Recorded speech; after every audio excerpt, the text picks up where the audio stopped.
The Jets gave up 34 points to a 41-year-old man on Sunday, and while that sounds bad, and it is, there are certainly some things in the secondary that I saw on tape that can be corrected. These are a lot of mental mistakes from what I saw.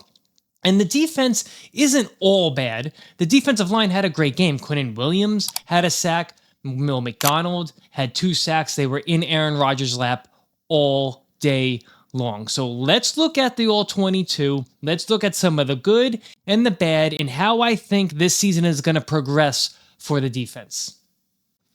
There was always this belief that Will McDonald was a bad draft pick.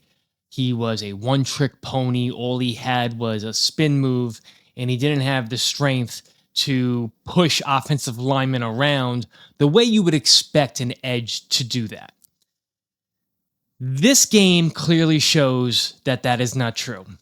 The first play I want to show you here is a sack on Aaron Rodgers. We're going to do both Will McDonald sacks, and we're going to look at them. But here's the first one, lined up against Broderick Jones on both of them. We'll get into the little storyline here with Broderick Jones and Will McDonald. If you're a Jet fan, you know what I'm going to say. But here's the first one. This is something that I don't think Will McDonald could have done in his first 2 seasons with the Jets. He clearly has put on a lot of muscle strength here. Let's watch the play.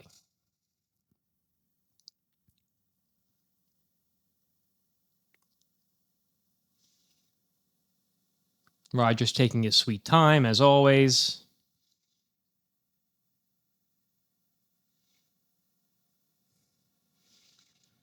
That is a full bull rush. A full bull rush on a number 1, a first round pick left tackle in Broderick Jones. The strength you need to do that, I don't think Will McDonald had that in his first 2 seasons. He's clearly put in the work, and he's put on muscle. You can't deny what he just did right there. That's a starting left tackle, and that's his first sack, and that's a big deal. Next one. This one is not a bull rush, but a fantastic move to the inside. Plays like this don't happen in like a microcosm. Good edges set up the guy that they're going up against. It becomes almost like a chess game, a cat and mouse game between the edge and the left tackle or the right tackle, depending on what side you're on, where you're going to set him up to think he knows what's coming, and then you're going to go the other way. Almost like a pitcher and a batter trying to figure out what's going to be thrown each pitch. I mean, this is a great move. To the inside, Broderick Jones has no idea what's coming at him. This was set up in the previous 3 or 4 plays before that, and Broderick Jones just didn't know what was happening. Will McDonald is going to be really, really good for this team going forward. And remember, you're Joe Douglas. It's 2023. You're sitting in the draft room. You need a tackle, and you are eyeing Broderick Jones. You want Broderick Jones. Patriots are on the clock. You're, I think, 2 picks behind them, and they make a trade with the Steelers just to F with you. Just to F with you, because they know you want Broderick Jones.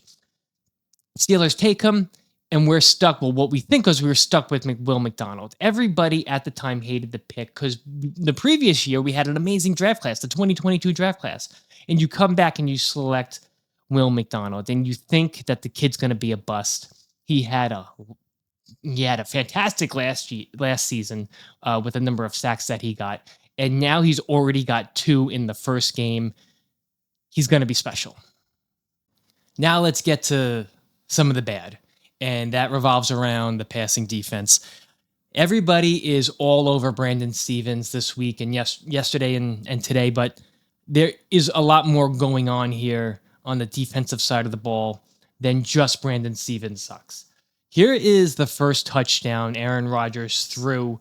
It's a 22-yard, it's a short pass, but ends up being a 22-yard gain and a touchdown. And it's just a clear breakdown in coverage.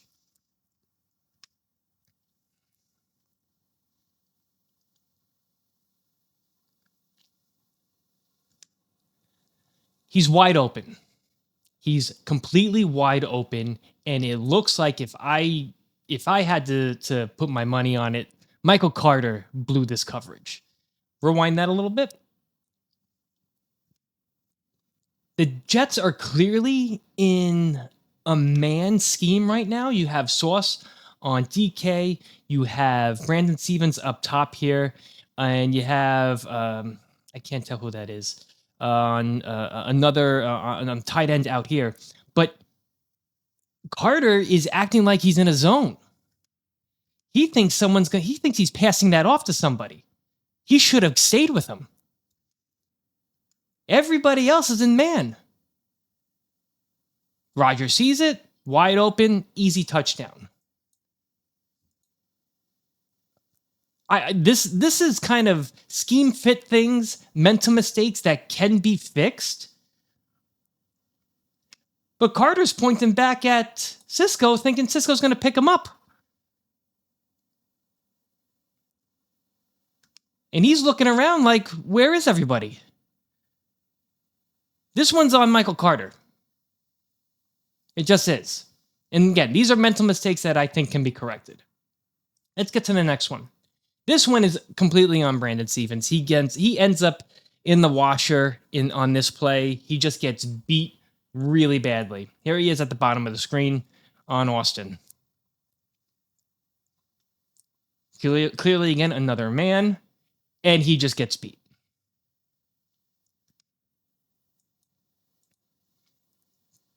He doesn't stay square.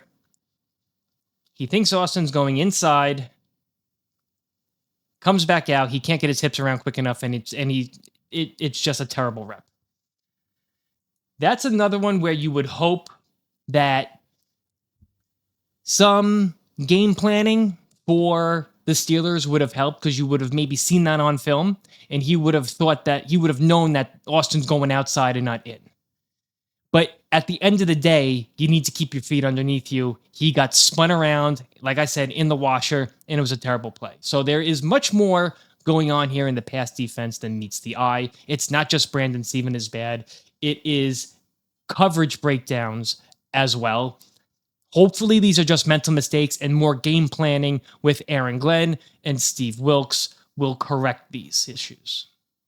So let me know what you guys think. Are these some mental mistakes that the Jets can correct? How do you think the defense is going to play the rest of the season? I already did an all-22 film review on the offense, and if you want to see that video, it'll be linked right here.